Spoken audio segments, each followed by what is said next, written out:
in the second inning for the Athletics. And Higgins, Pinky Higgins, the third baseman, is at bat.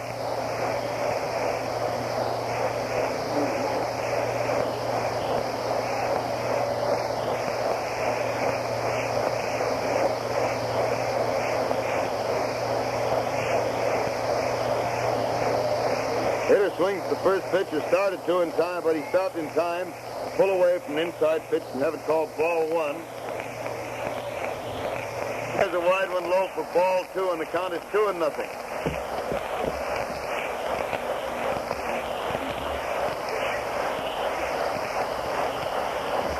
2-0, and there's a strike over the heart of the plate just above the knees. So it's 2 balls and 1 strike on Higgins. 2-1 the count. Fink watches the third ball come by now. It's over the plate but much too low, and it makes it 3 balls and 1 strike on Higgins.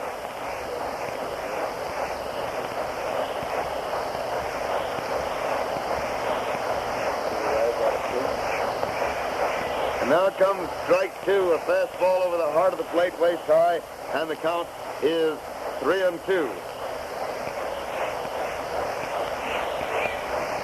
There comes the 4th ball inside, and Kennedy really had trouble with his control to both men and finally walked Higgins.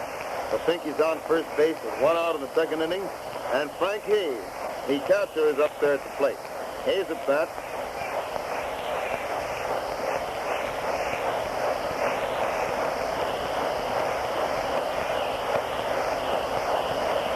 Kennedy throws the first one, and it's a fast one that's inside across the waist for ball 1. 1 ball called.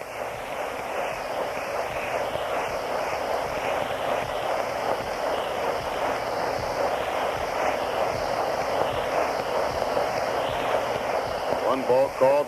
Ready again, throws, and it's ball 2, a curveball wide and low. Well, Vernon is having a little trouble in the control department. He had a lot of trouble with his control 3 days ago in the open game of this series, you remember, when he was defeated. Although the Sox tied it up later on, he was knocked out of there.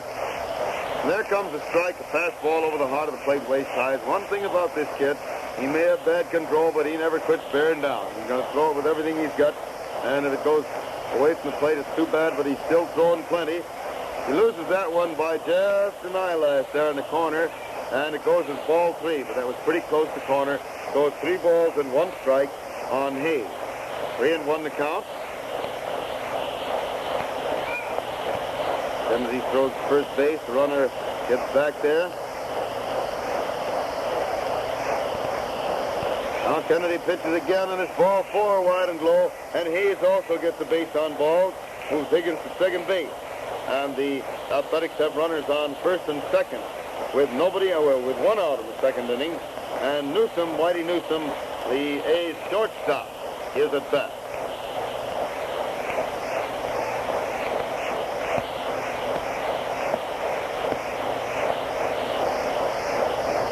And the first pitch is a strike over the heart of the plate, just above the knees. 1 strike on Newsom.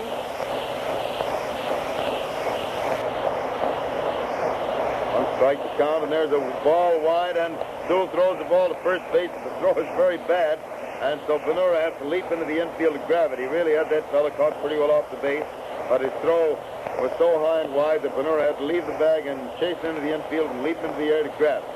So it's 1-1, 1 ball and 1 strike on Newsom. Kennedy swings around again, pitches, and it's ball 2. It just barely missed the outside corner across the waist. So it's 2 balls and 1 strike. 1.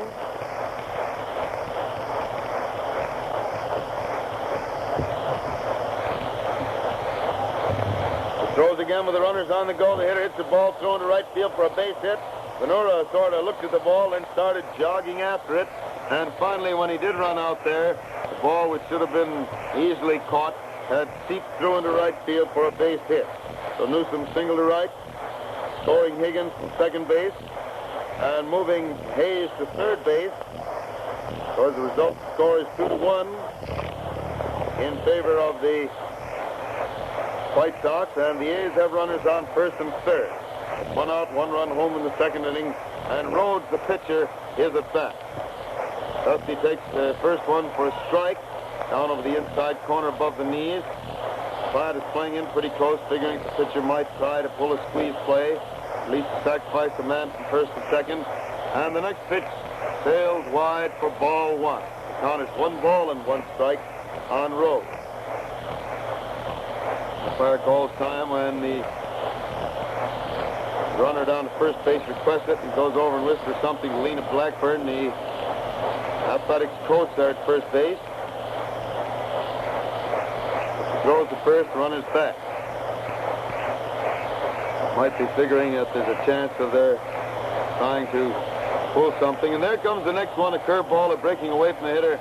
It caught the outside corner a little above the knees for strike 2. And it's 1 ball and 2 strikes on Rose. 1 and 2 the count. Rose was all set to bunt on the next one, but he pulled back in time to let it go by for the second ball. And the ball popped out of Sewell's glove. It rolled just a few feet into the infield. So Luke grabs it, rubs it up, walks in, calls something to Kennedy, calls after him as Vern starts back to the mound. Then the two come back to their places with Kennedy on the rubber and Sewell crouching back to plate to pass the sign. Count 2 balls and 2 strikes. And there comes the next pitch for ball 3. It's wide across the waist, and Kennedy will really be in a serious jam now if he can't get this ball over on the pitcher, because there's the fella you've got to get if you're going to win. 3 and 2. And the hitter swings at the next one to miss a curveball inside and strike out for the second out. Kennedy's control really has gone very bad in the last couple of weeks. Not that he isn't trying, because he is, and it may take him all year to master that new grip on the ball that he's using, the looser grip that he's using to prevent those famous wild pitches of his. And it might take a while before that control gets back. First pitch now to Finney, the leadoff man and left fielder, who is a bad left-handed hitter. The curveball that gets the inside corner about knee high. 1 strike to count. She throws again, and it's ball 1 inside across the waist. So it's 1 ball and 1 strike on Finney. 1 and 1.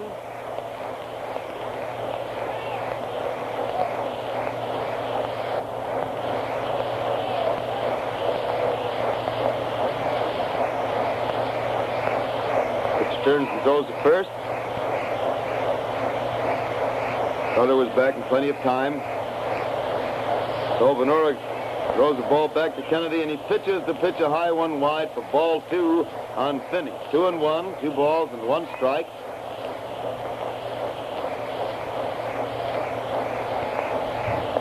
Kennedy flips the ball from one hand to another, finally swings around on the rubber only to find Finney out of the batter's box. So he turns, walks out back of the mound to wipe his brow, rub up the ball a little bit, turns around to see Finney back to the plate, so he steps on the rubber. That the runner's now is ready to pitch, pitches, and it's ball 3. It's wide and low, and it's 3 and 1. Vern's got to get him over better than that. He's going to have some serious trouble again today. This is one club that he's supposed to beat quite handily, but they certainly pinned his ears back the other day. Now with a runner on the goal, the hitter hits a long drive to center field, but Krivich is waiting there, has it, and it's 3 out. Ending that inning with only half of the White Sox lead cut off. Score 2-1 in favor of the White Sox. In the first half of the second, the A's had 1 run, 1 hit, and 2 men left on base. 2 bases on balls, paving the way to the 1 run. And the score, as I said, is 2-1 in favor of the White Sox as they come to bat in the last half of the second inning with Kennedy, White Sox pitcher. The first man is back.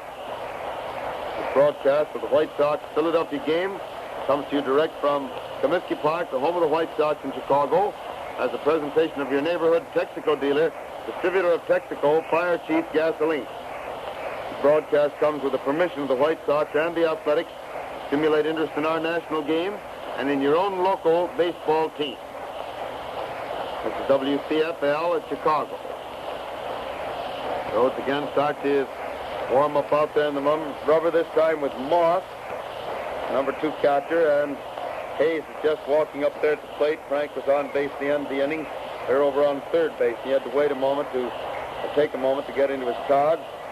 A round of applause. Kennedy, who comes hustling out of the dugout and up the plate, stands there to watch the last throw. Moss throws the ball out to second base. Johnson across it to Newsom. Newsom back to the pitcher. And Johnson and Newsom have a little confab of some sort there, just as they back over toward their position, same as they did yesterday early in the game. Now they go back there. Rhodes is up in front of the mound, moving down the dirt with his feet, his shoe, sole of his shoe, and then steps back on the slab. Starts to wind up throws, and then Kennedy hits an easy bounder right back at Newsom, who gets it, throws the first, and Byrne is out for the first out in the second inning. One out in the second inning for the White Sox, and Radcliffe is at bat. Rip Radcliffe up at the plate.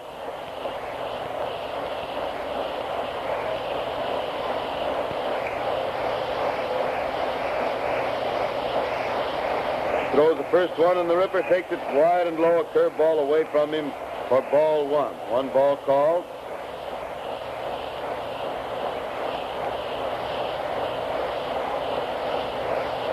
Here again winds up, pitches, and Rip swings it about right back at Johnson, who gets it, throws the first, and Rip is out for the second time today in 2 innings.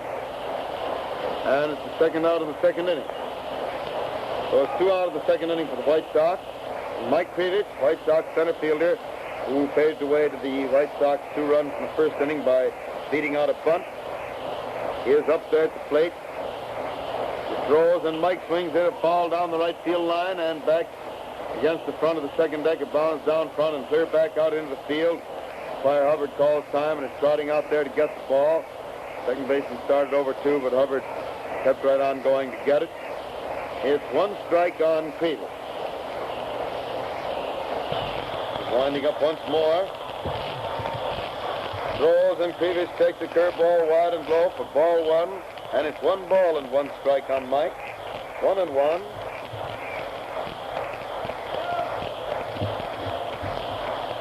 So again starts to wind up, throws, and the hitter swings it, punches the ball toward right field. Johnson goes way over, manages to grab the ball, and by the time he retrieves it, the runner is safe at first.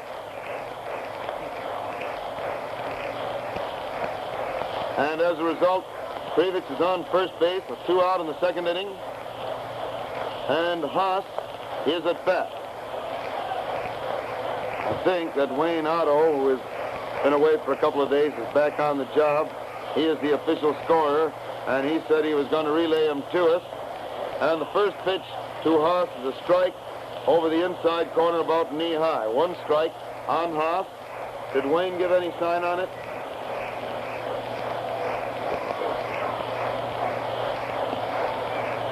He did? Whitey got it? I thought so. Tell that youngster there, will you, to keep an eye on Wayne, because Wayne said he's going to forget this silly business and tend to business. The count is 1-1 now on Haas. 1 ball and 1 strike. Wayne's giving him over there. And now it's wide and low for ball 2, making it 2-1. 2 balls and 1 strike on the mule.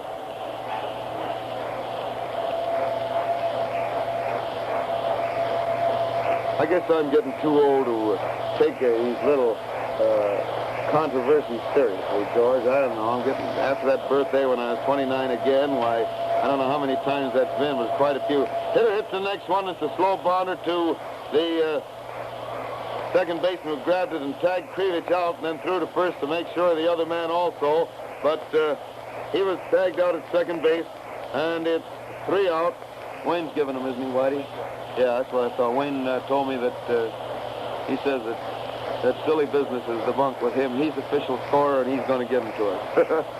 So, yeah, Wayne Otto will pass him out. Thank you, Whitey.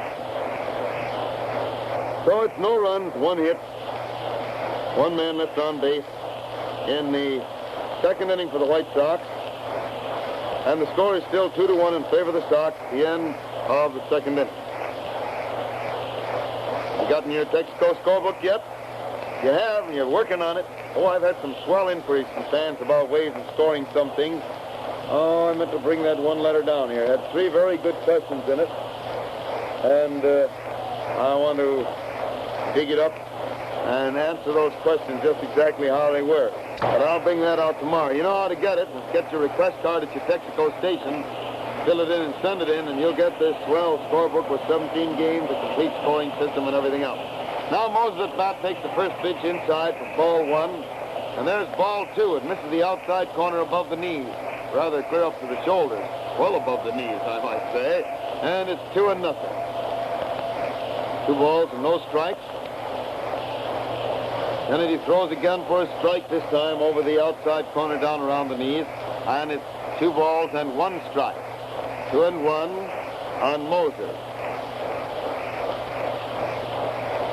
Throws once more. Wally swings and hit a high fly in the short center field. Pevich is coming in hard under it and makes the catch over in right center. The wind having held it up and dropped it in there. So it's 1 out in the 3rd inning for the Athletics. And Dean, Chub Dean, the first baseman, is at bat. Dean's another left-handed hitter who's looking mighty, mighty good out there. Throws the first one and Chubb swings it, a bounder down to Appling, who comes up with it nicely. Throws the first, and Dean is out for the second out. Makes it 2 out in the 3rd inning for the Athletics. 2 out in the 3rd inning, and Puccinelli is up there at the plate. Puccinelli at bat.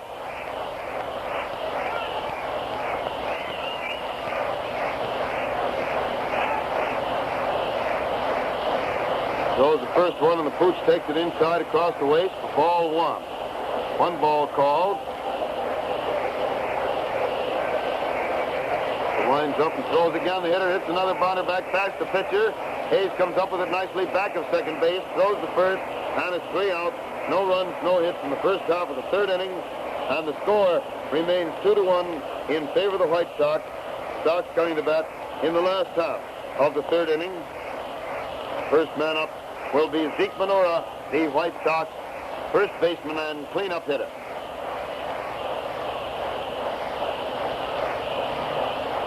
Athletic players coming out onto the field with Rhodes just walking out across the infield to start his warm-up out there on the slab.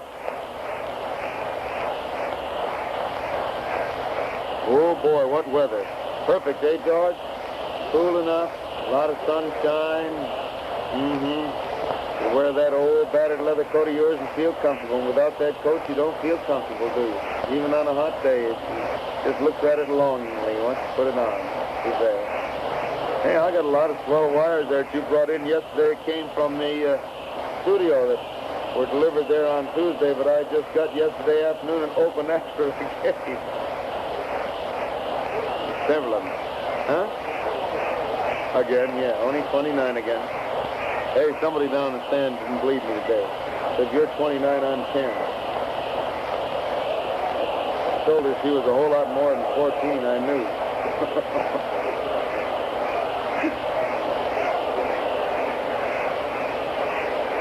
Here's Zeke Minora at bat. With Rhodes winding up, and he throws the first one for a ball inside across the chest for ball 1.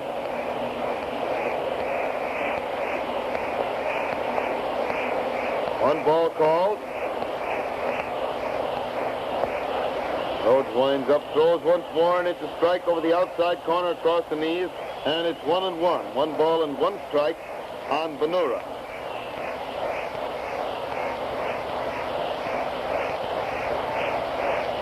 One and one, throws again, and Zeke swings in a high fly out into right field. Short right field, the wind is blowing it back toward the foul line, and Johnson follows it in there and makes the catch nicely, although he had to not only judge a dangerous wind, but he had to battle the sun all the way also.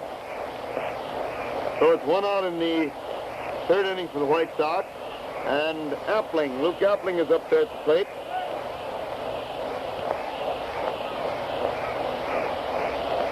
Rhodes winds up pitches, and Luke takes a wide one across the chest for ball 1. 1 ball called. Ready again, winds up, and throws, and the hitter swings to foul the ball up on the roof of the stand above and to the right of the plate, and it's 1-1. 1 ball and 1 strike.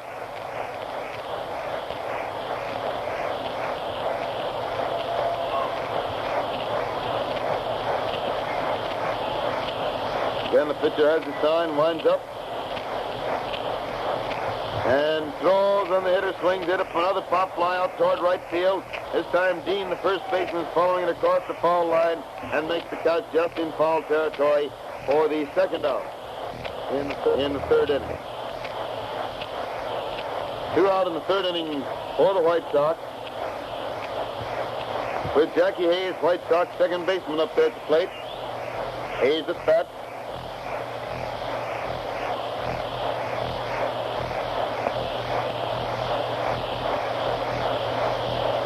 He winds up, throws.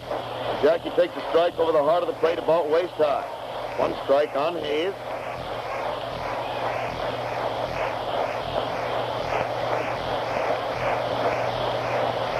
Swings again to hit a line drive to left field, but the left fielder Finney's waiting. Oh, he almost misjudged it and had to leap high in the air to make a one-handed catch of it for the third out. Finney stood there and jogged in a couple of steps and then saw the ball start to sail over his head instead of sinking as he apparently thought it was going to. And he had to leap into the air to make a fine one-handed leaping stab of the ball to get it for the third out. So it's no runs, no hits in the third inning for the White Sox. And the score remains 2-1 in favor of the White Sox at the end of the third inning. Now, for complete scores up to the minute and complete batteries from other cities, we return to the studio. In the National League in New York, the Cubs are leading the Giants at the end of the first half of the sixth inning, 1-0. Davis and Hartnett started for the Cubs with Henshaw pitching in the sixth. Hubble and Mancuso, the Giant battery. In Brooklyn, the St. Louis Cardinals lead the Dodgers at the end of the first of the seventh inning by a score of 4-0. Winford and Ogrodowski, the Cardinal battery. The Dodgers using Frank Hausenberries to open with Phelps catching in the seventh. In Boston, the Bees and the Pittsburgh Pirates are tied at 3-all at the end of the first half of the seventh inning. Blanton and Padden, the opening battery for the Pirates, with Brown pitching in the fifth. Bush and Lopez starting for the Bees with Cantwell on the mound in the sixth. In Philadelphia, the first game of the doubleheader between the Phillies and the Cincinnati Reds, taken by the Reds 5-0. In the second game, at the end of the first half of the first inning, the Reds lead the Phillies 1-0. Hollingsworth and Campbell, the Red battery in the second game. For the Phillies, Benj and Wilson. In the American League, in Cleveland, the Indians lead the Washington Senators at the end of the second inning, 4-2. DeJong and Millie's working for the Senators, the Indians using Playholder and Pitlack to open, Hudlin pitching in the third. In Detroit, the New York Yankees lead the Tigers at the end of the first half of the third inning, 2-0. Broca and Dickey, the Yankee battery. Tigers using Schoolboy, Rowe, and Hayward. And now back to Comiskey Park and Hal Totten. Take it, Hal. Back of the ballpark for the fourth inning, Bob Johnson, after taking a ball, took a crack at the next ball pitch and hit a home run, wind or no wind, clear into the lower deck of the left field stands in deep left center. Radcliffe made a great try for the ball, leaping high in the air, but it just slipped over the top of the scoreboard into the seat for a home run. Now Higgins goes after the first ball pitch and drives it out to center field just to the right of center for a single. Sorry, Mr. Kennedy going to get his ears pinned back for the second time in the series. That's the way they started out against him the other day. They just murdered everything he threw, and the Sox are taking no chances. They have a pitcher warming up in the left field bullpen as Frank Hayes takes the first pitch wide for ball one. There comes ball two, another curveball way outside, and it's 2-0, 2 balls and no strikes.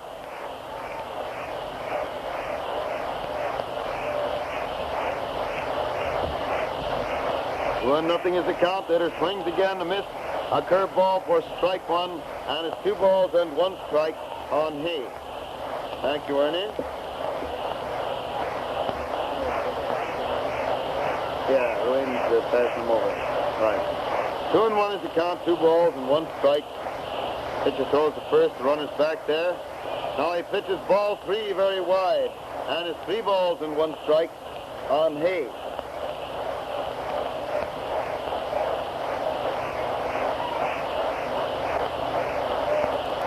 And he stands there rubbing up that ball, finally gets ready to pitch again.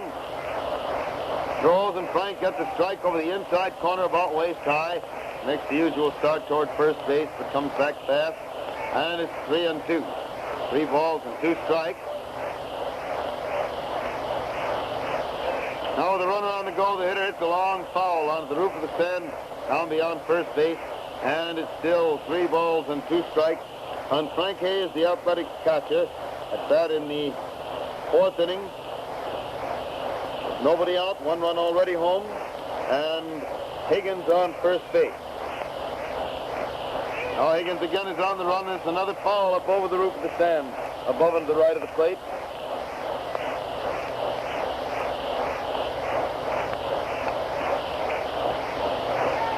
3-2 still.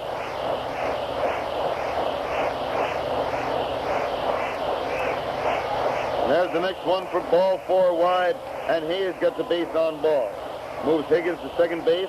The Athletics have runners on first and second with nobody out in the 4th inning. 1 run already home, and Newsom, the shortstop, is at bat.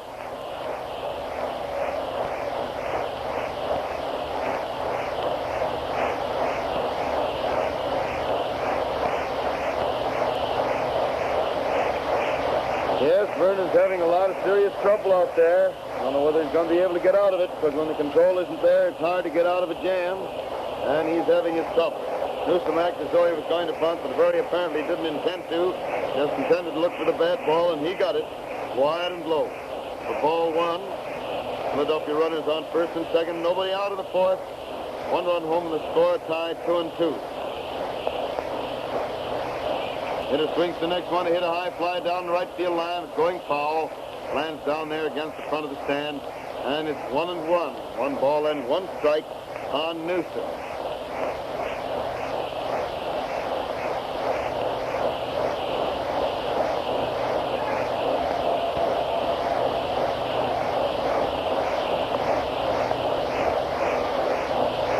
Kennedy right there for his sign as Haas gets back to his position. Vern looks at second, throws, and the hitter does bunt the ball down toward first base. Venora comes in, gets it, throws back at Hayes at first, and it's sacrificed by Newsom. Venora to Hayes for the first out in the 4th inning, moving Higgins to third base, and Hayes to second.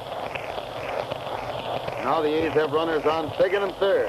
With 1 out, 1 run already home in the 4th inning, and the pitcher, Gordon Rhodes, Dusty Rhodes, is up there at the plate. We still call all the roads Dusty Roads, even though we have a lot of concrete and macadam nowadays instead of old dirt roads. Still dusty.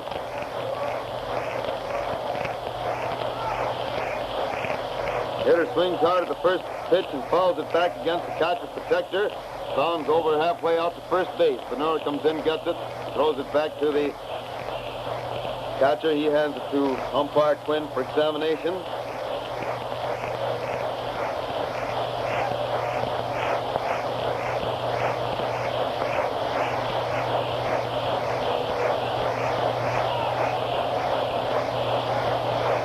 Kennedy winds up again, throws, and Dusty swings around as though to bunt and then takes a chop at the ball, but misses it for strike 2. Sewell, seeing him swing around in bunting position, started to run out in front. As a result, the ball hit his glove and rolled over to the right a little bit. So it's 2 strikes on Rhodes. Infield pulled in real close, almost to the infield grass. Wanting to cut off that run at the plate if possible. And he throws the next one. It's a little pop fly, foul to the left of the plate on a bunt, so he's out automatically on a foul bunt on the 3rd strike. Scored as a strikeout, and you can make a footnote if you want to in your scorebook, as we do, drawing a line from that K in the lower right-hand corner down to the margin, indicating foul bunt on 3rd strike.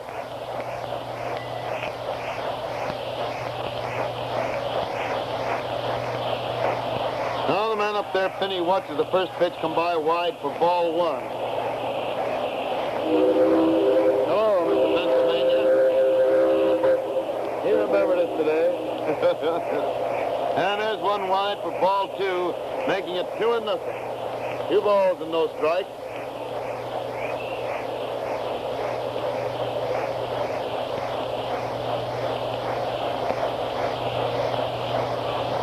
Nothing to count, but she winds up again, throws, the hitter swings and pull a foul down past first base for the first strike. And it makes it 2-1. 2 balls and 1 strike on Finney. 1-1 to count. Then he walks around back out of the batter's box as Kennedy rubs up a new ball.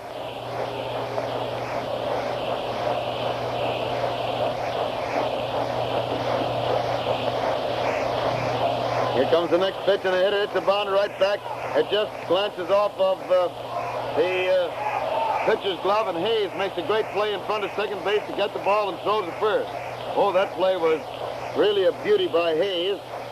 Kennedy leaped into the air and just managed to slow up that ball a little bit. Hayes came over fast, grabbed it, and with a great underhand slip toss, got Finney at first base on a close play for the third out. So that ends the fourth inning, and Kennedy pitched out of the inning in great style. After looking very wobbly at the start, he settled down and looked just the opposite of wobbly. 1 run, 2 hits, 2 men left on base in the first half of the fourth inning, and the score remains a tie 2-2 between the White Sox and the Athletics.